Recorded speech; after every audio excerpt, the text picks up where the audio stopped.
You're listening to PetLifeRadio.com. Is your pet stressed out? Does your pet need annual vaccines? Which pet is best for a child? Would you know if your dog was in pain? Pet Life Radio presents The Pet Doctor, where you'll learn everything about keeping your pet healthy and happy. From pet care, pet meds and grooming, to pet food, pet insurance, and dental care, this is the place to find out everything there is to know about pet wellness.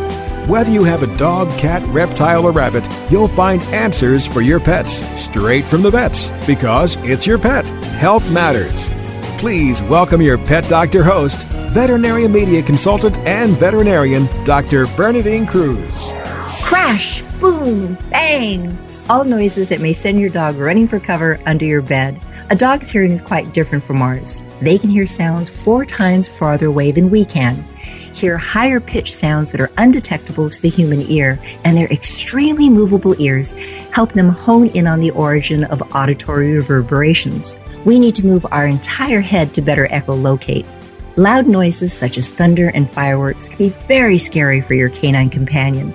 A frightened dog can cause itself great bodily harm trying to escape the sonic terrors, and great angst for their owners.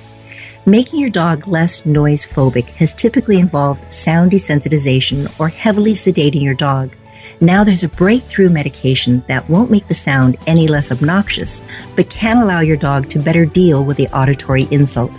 Dr. Sharon Campbell is a diplomate of the American College of Veterinary Internal Medicine and one of the technical veterinarians for Zoetis. We'll be discussing noise aversion and a new medication available to treat it. So sit tight, we'll be right back.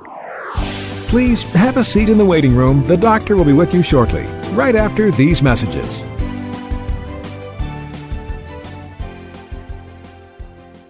It's hard to find time for your furry family member. That's where Camp Bow Wow comes in. All-day play and overnight camp, daycare and boarding for dogs. Everything is included. Large play areas for fun and exercise. Spacious cabins, comfy cots, even live camper cams to watch from a computer or smartphone. Camp Bow Wow offers the best care and is the place to go where a dog can be a dog. For locations and more information, visit campbowwow.com.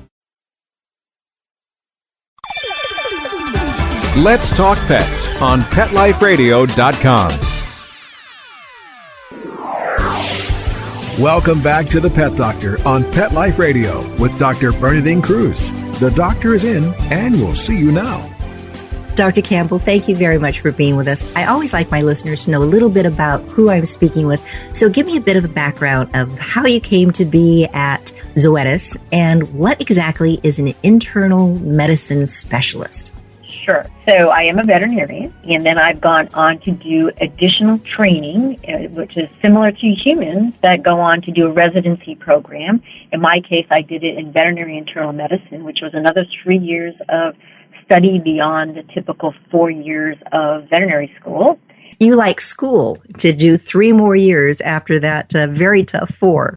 Yes, well, it is a very exciting area to be involved with, and I felt like I really needed to get more knowledge to specialize, because my love really is working in internal medicine and dealing with a lot of the medical problems versus the surgical problems that dogs and cats and little small rodents and all different animals may have.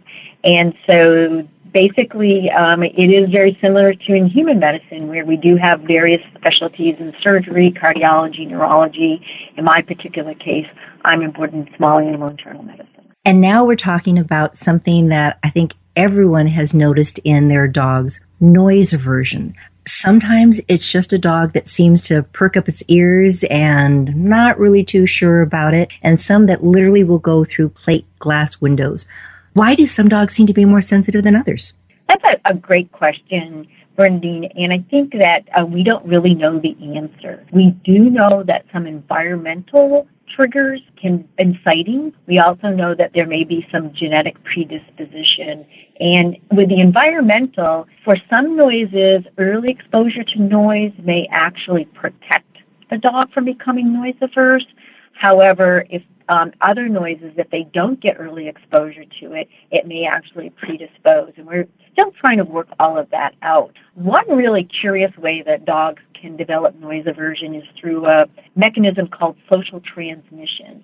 And this, to me, is rather fascinating. And to describe what that is, it's basically when you have two dogs in a household and one dog has noise aversion and the other dog does not. And over time, the normal dog, the dog that doesn't have noise aversion, may actually learn those noise-averse behaviors from the dog that is affected. So there's many different ways that a dog can develop noise aversion, but we're still trying to tease out some of the details. So it almost seems like having that human baby that can sleep through a heavy metal band performance. Those are the kids that can sleep through anything. So hopefully, you have those babies that just that smallest noise wakes them up. It's like, crying baby. So it sounds like with puppies, you should get them familiarized with lots of different noises. It would depend upon the noise, and I don't really think that we know which noise there is. There was one study that seemed to indicate that one of the noises that dogs may be exposed to early in life that may protect them against getting noise aversion would be like street and traffic noises. However, some folks think that early exposure, there may be a certain time point early in the dog's life that if they're exposed to thunder or other loud noises, that may predispose them. So I'm not sure we can make that distinction quite yet. I think we still need to do a lot of research and investigation. And that's what internal medicine doctors are for. So thank you for doing this. How common is this? So I know 4th of July is coming up, and when that time of year, it always seems the day before, July 3rd, everybody's on the phone wanting tranquilizers because their dogs are so afraid of the fireworks noise. So other than that, how common is it? So we've actually done several surveys, and it seems that with pet owners, over a third of pet owners will tell us that their dogs suffer from noise phobia or noise aversion, and so it seems like there's a good number of dogs out there that have this problem. And what are you seeing? So as I mentioned, that some dogs will literally go through plate glass windows, and that seems to be the overt signs. But what are some of maybe the more subtle things that your dog really is saying, I'm not happy? You hit on a good point there, that there's a range of signs, and some of the subtle ones which pet owners and just may completely miss are simple things like the dog may be lip licking and just kind of lifting their lips or yawning. And people may just think, oh, my dog is tired or something like that. But for some dogs, that is a sign that they're anxious and fearful. Some more obvious signs will include barking or pacing, panting, or even hiding. And then you have what you just described, those escape behaviors where the dog will run away or the dog will try to run away, and try to run away will damage property, go through the plate glass window, and actually hurt themselves because they're so full of fear and anxiety that they're just trying to escape the noise. Speaking of noises, so we definitely think of fireworks. It's loud, it's once a year.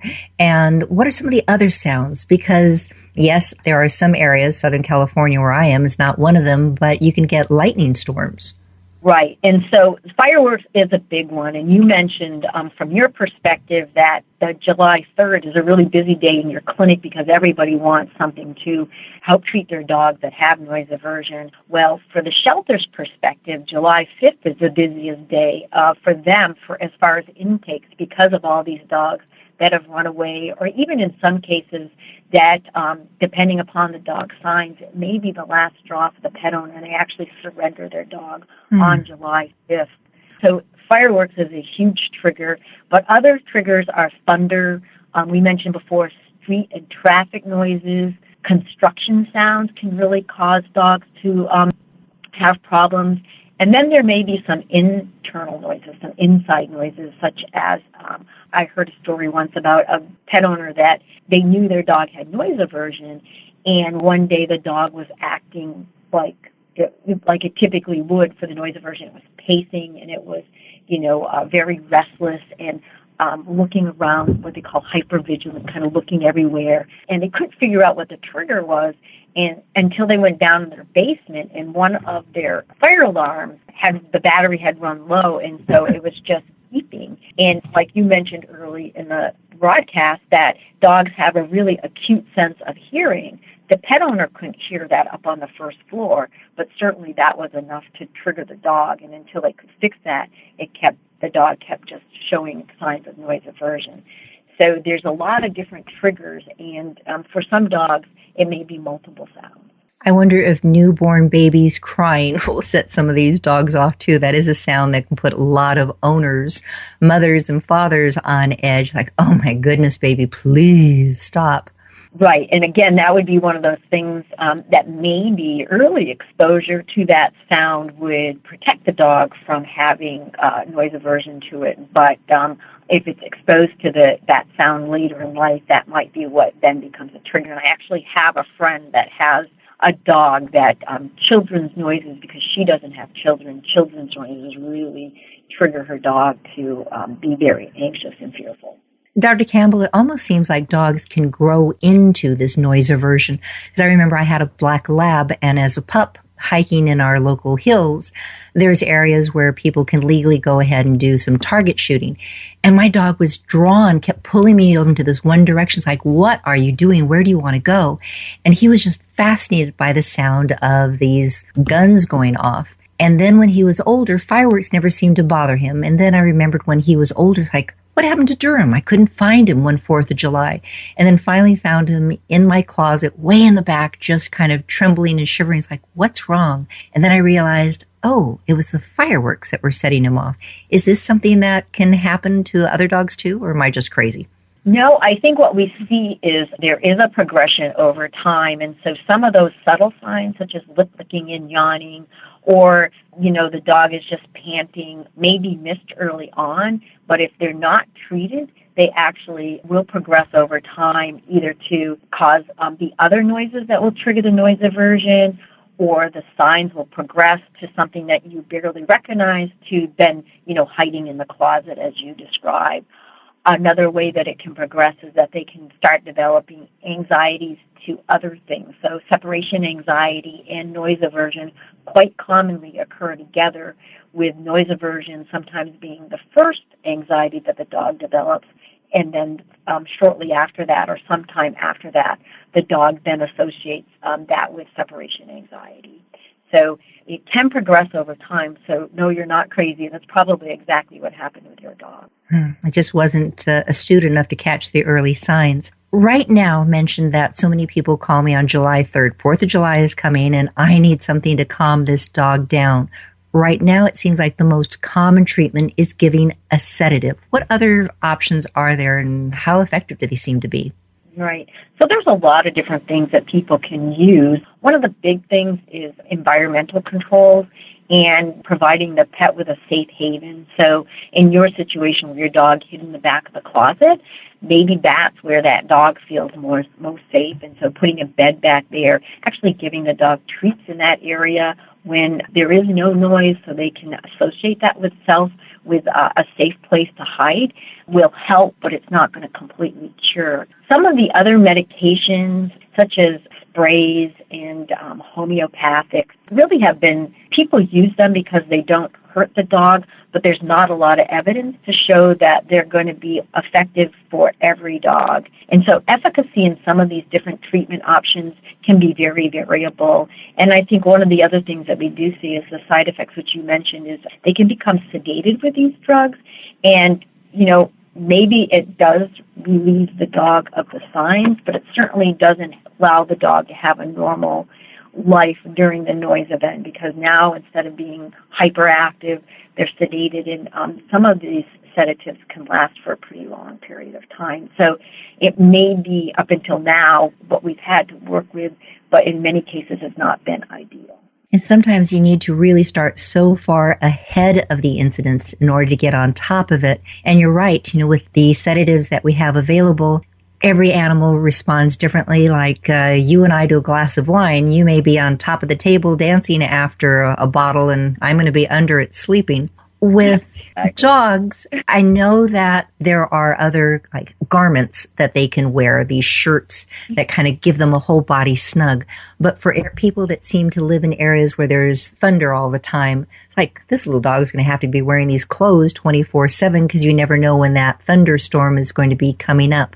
So there's that. There's desensitization. Could you kind of address desensitization of how that works and what somebody would need to do? So yeah, desensitization is one of those behavior modification techniques that people can use to help their dog start becoming less reactive to the noise. And typically what they do is start with a very, very low version of that sound that the dog doesn't react to, and just work with that dog normally. Feed the dog, play with the dog during that really, really quiet version of the sound. And then when the dog shows that they don't mind that level of the sound, then they can increase the noise to a little bit louder noise and continue to try to play with them and be with them in a normal way. And then once they get to that level, then they can increase the noise a little bit more. And so in some cases it can be very effective, but it is very time consuming. And in some cases it may not be the only thing that's going to help those dogs get over that noise aversion.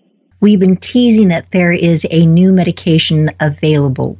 What is it right before we go into break? Give them a short little background as to what it is.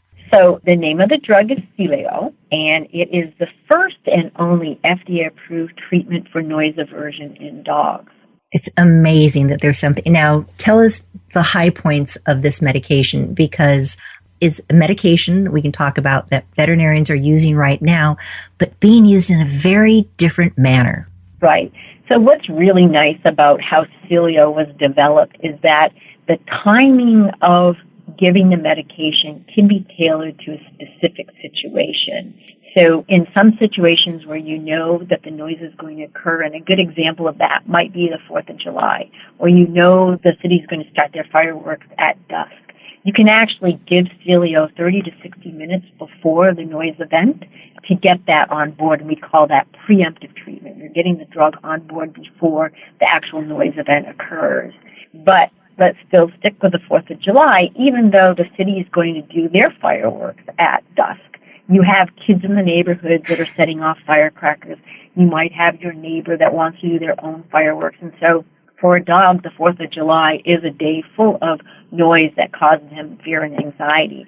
So another way that you can administer Celio is by giving the drug at the time that the dog first starts to show noise, as well as at the time that maybe you first hear the noise. So it's very flexible in how you can treat it. You don't have to give it hours and hours before like some of the other medications. You can really give it specifically when the dog needs it.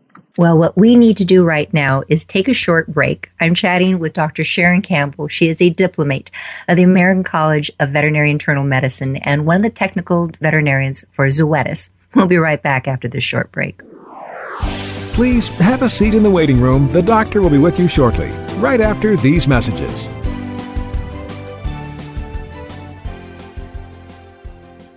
Well, she's sitting curled up on my lap as we speak. Beautiful Bella's my long-haired Dachshund. She was thrown out of a pickup truck going 30 miles an hour, and she disappeared into the woods with the wild animals, boars and coyotes. About 4 weeks later, she just appeared and she was a mess. Her fur was matted. She scratched almost nonstop. My friend suggested that I order this stuff called Dinovite. DINOVITE.com. 859-428-1000. She gobbles it up. She has been itch-free ever since, and her fur is gorgeous. Anyone out there who has a rescue dog, start them on a Dinovite diet for at least a 90-day period. They bond better with the people who take good care of them. They are going to be your buddy for a very, very long time. 859-428-1000. 859-428-1000. DINOVITE.com. Begging to hear more of your favorite show? Full episodes of all our shows are available on demand. Go to PetLifeRadio.com to fetch our entire lineup of Possum Pet podcasts. Also, dig us up in iHeartRadio Talk and iTunes. Let's talk pets. Live and on demand only from Pet Life Radio. Let's talk pets. Let's talk pets On Pet Life Radio. Pet Life Radio. PetLifeRadio.com. Welcome back to the Pet Doctor on Pet Life Radio with Dr. Bernadine Cruz. The doctor is in and will see you now. Dr. Campbell, I love the thought of this medication. It's honestly one I have not tried yet. We've ordered it. We have it at the office, and I know with 4th of July coming up, it's something that's going to be flying off our shelves. What I love about this is that we also have boarding at my facility, and July 3rd, the place fills up with all these animals coming in because people don't want to have them at home because they're afraid of how they're going to react, thinking, okay, we'll put them in a nice, safe, secure facility, our hospital. There's still fireworks to go around, and it's sad because people don't have their dogs with them. And it's so nice to have your dog there when you have a party or do whatever, and, he can really get into the fun of this. And Celio seems to be a medication that can really keep that human-animal bond going better at home. Yes, it would be ideal to use in that situation because one of the things that we see is that with Celio, it actually works on a number of different levels that makes it different from some of the other treatments. And so the first, as we had talked about earlier, is that oftentimes some of these options, treatment options that were being used before Celio was approved by the FDA were either ineffective or to make them effective, they had to be used with other treatment modalities. Celio has actually been shown to be effective without the need for other medications or other types of training, such as behavior modification. Additionally, the calming effects of Celio are not due to sedation. In other words, although the dogs are calm, typically they're not drowsy or sleepy, and they can go and do normal things such as play and eat and be with their pet owners without having those noise aversion behaviors, but still acting normally during that noise event. In giving medication, I had a little dog, Juanita. She was the cutest thing in the whole world and just sweet and lovey, and try to give her a pill is like, this wasn't going to happen. I'm a veterinarian. I can't even get a pill into my own dog. A lot of people may be listening to this going, Celio sounds marvelous, but medicating my dog is just something I'm averse to. How is Celio administered? So Celio actually has a unique route of administration. It's not given like a pill for the dog to swallow. In fact, if Celio is swallowed, it will be less effective because it's not really well absorbed from the GI tract. How Celio is absorbed is it comes in a syringe, a needleless syringe, that then the syringe is placed between the cheek and the gum of the upper part of the mouth, and the dose is delivered. And what we're doing there is a gel formulation. The gel allows Celio to stick to the gums, and it's actually absorbed through the tissues in the mouth. So that's a completely unique way of administering the drug than what pet owners are typically used to. And getting a little syringe in that area, that seems like that would be so easy to do. The syringe itself, I have a lot of owners that are seniors and their eyesight's not the best, little arthritis in their hands, trying to use a syringe is like, am I going to be giving too much, too little?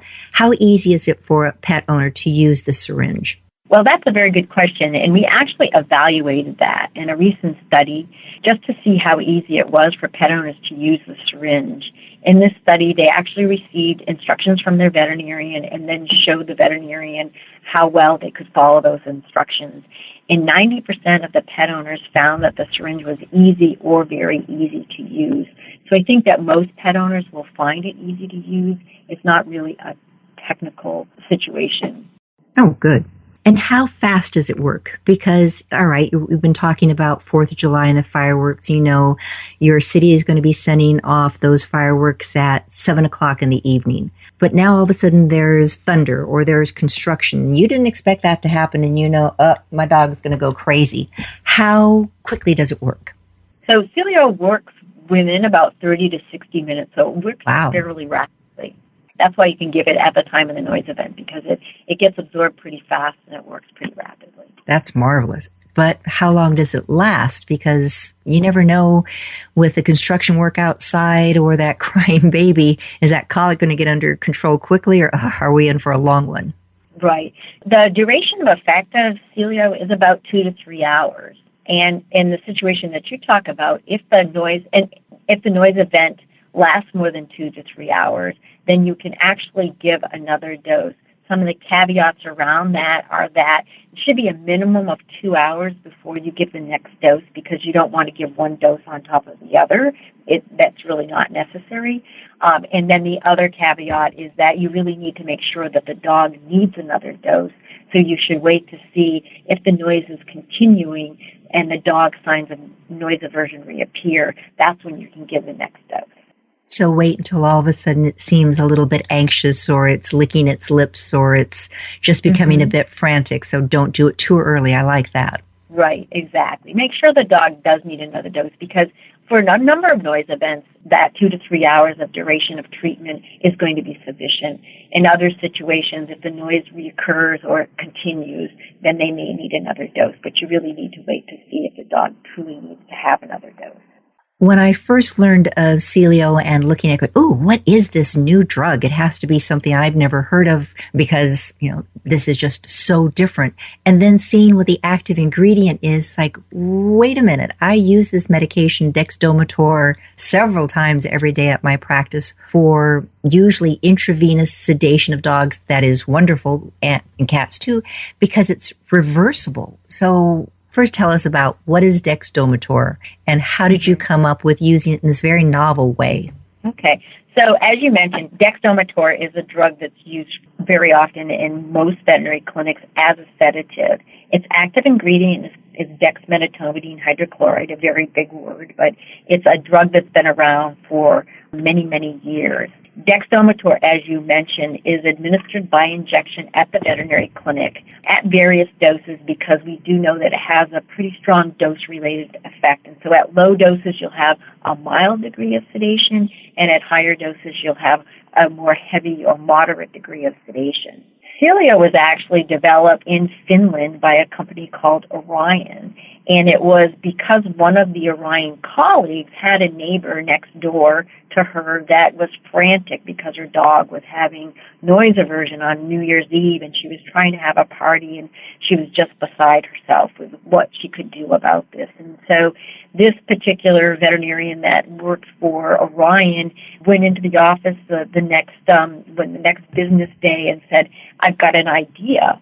Why don't we take dexdomitor, put it in a gel formulation that pet owners can administer at home, and we would give them a very low dose. And I think it may help these dogs with noise aversion. And so from that one dog that needed a treatment for noise aversion came the whole development process of Celio. How Celio is actually different than dexdomitor is by the route of administration. So it has the same active ingredient, but because you give it in the mouth so it can be absorbed through the tissues in the mouth, you actually get the dose that's actually absorbed is only about a quarter of the total dose that you absorb. And so there's a very low dose of dexmedetomidine that's in the body. And again, because it's a very dose-dependent drug, this very low dose causes the dogs to be calm. But typically, we do not see sedation. And that is very different, and it's going to be something that we reiterate with veterinarians that are used to using dexdomitor, that because of the route of administration, you're going to get that very, very low dose, which calms the dogs, but we typically don't see sedation with that.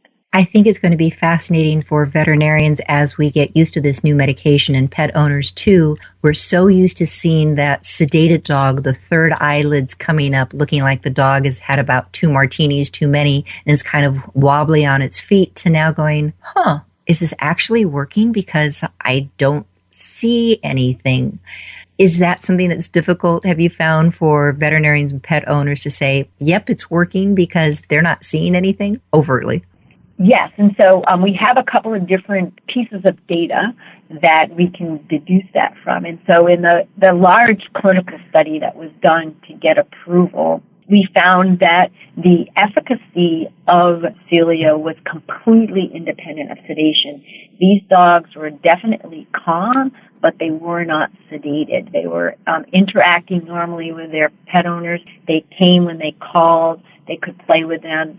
they could eat. They could do all of their normal things. Now, again, it just recently has been approved in the U.S., and so from our preliminary data that we're getting back is that in dogs that it's working in the dogs that have received it, the pet owners are very happy with the results because what they're seeing is the dog's signs of noise aversion have been alleviated, and yet the dog still can interact normally with the family. They are not sedated. So again, as we get it in the general population of pets, we will continue to collect the data, but early indications are that it's working much differently than some of the other medications that veterinarians are typically prescribing for pet owners for noise aversion. Dr. Campbell, on a simplistic level, the neuropharmacology of Cilio, what is it doing in the brain? So on a very simple level, what it's doing, it's in Cilio, dexmedetomidine, the active ingredient, is actually inhibiting the release of norepinephrine. Norepinephrine is a neurotransmitter, or in other words, a chemical in the brain that is associated with fear and anxiety. And so how Cilio helps dogs with noise aversion is that by inhibiting the release of norepinephrine, they actually reduce the response to fear and anxiety, and that results in a decrease or an alleviation of the signs of noise aversion. Sounds marvelous. Every medication can have some type of side effect. What could be some potential adverse side effects for a dog treated with Cilio? Right. Again, because it's a very low dose of dexmedetomidine that the dogs actually receive with dexdomitor, the adverse events that we saw were very mild and very few. The most common adverse event was vomiting, and we saw that in about 4% of the dogs that received Cilio, but we also saw it in about 1% of the dogs that received the placebo. The placebo would have been a gel, very similar to Cilio, but it didn't have the active ingredient in it. The other side effect that we saw in 1% of the dogs reported, actually it was one dog, reported sedation and drowsiness as an adverse event. That's very, very low numbers. I think if anyone were to look at the PDR, physician's desk reference, and look at various medications, what I always kind of tell clients about is Valium. You know, we all think of person or a pet getting some Valium, it's going to be sedating. And then there are some dogs and some people that become hyperactive. So knowing that 1%, that one dog that became a little bit sedate, that sounds like pretty good numbers to me. Now, this medication being a transmucosal, so a gel that you put in the mouth and absorb that way. People having children at home going, ooh, what's this? Are there any health concerns, precautions that we need to have people take? Yes, there actually, the recommendation is that when people are dispensing Cilio, that they wear impermeable disposable gloves. And the reason for this is that although Cilio cannot be absorbed through intact skin, if you have a cut or if you have a rash, Cilio can be absorbed into the skin. It typically would take a very high dose of high exposure of Cilio to cause any type of reaction in an adult human. But what we do want people to do is to be safe.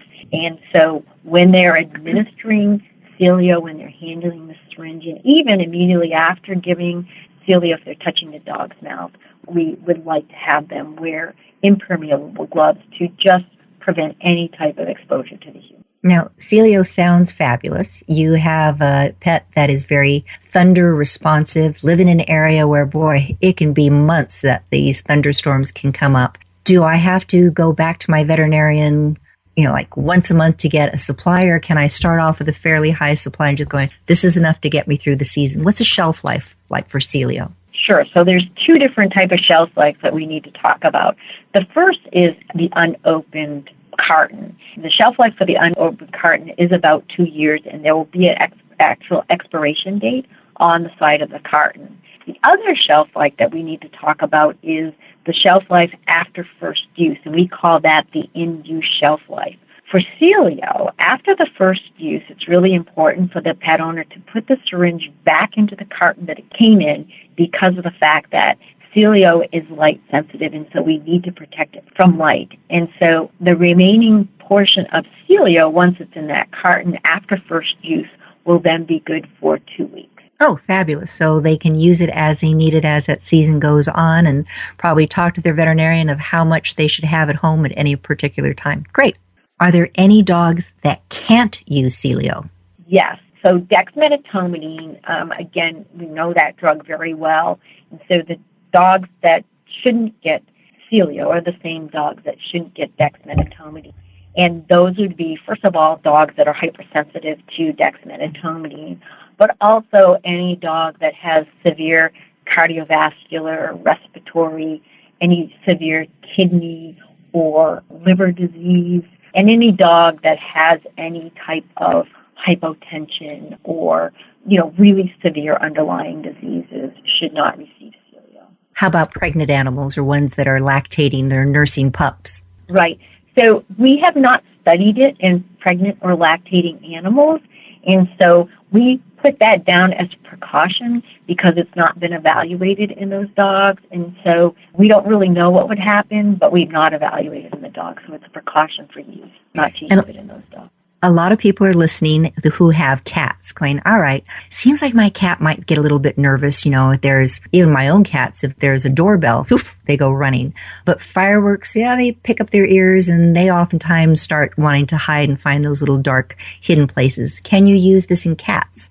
We don't have any data to show how it can be used in cats, so we wouldn't know how to recommend the dosing or the timing. So unfortunately, we don't know how a cat would respond to Celio. And the last very important question, where can they get this? I know people want to go to the internet and see if they can find it someplace with Dr. Google. Where do they get this medication? So Celio is available as a prescription through your veterinarian. And what I would recommend is that owners of dogs with noise aversion consult their veterinarians to see if Celio is the right medication for their dog. Thank you. Well, it sounds as though there are a lot of dogs that could really benefit from a medication like Celio. Dr. Campbell, totally appreciate you being with us today, telling us about noise aversion, medications that can be used like Celio that are so different, very safe, and sounds very effective. This is Dr. Bernadine Cruz. You've been listening to The Pet Doctor on Pet Life Radio. Dr. Campbell, thank you for being with us. Thank you. It's been a pleasure. Please listen again next week. We'll give you more information on how to make you the best possible pet owner. Thanks for listening. Pets can be a wonderful addition to your life because they're a member of the family. Keeping them healthy and happy is important. Pet Life Radio presents The Pet Doctor with veterinary media consultant and veterinarian Dr. Bernadine Cruz. Whether you have a dog, cat, reptile, or rabbit, you'll find answers for your pets straight from the vets. The Pet Doctor, on demand every week, only on PetLifeRadio.com.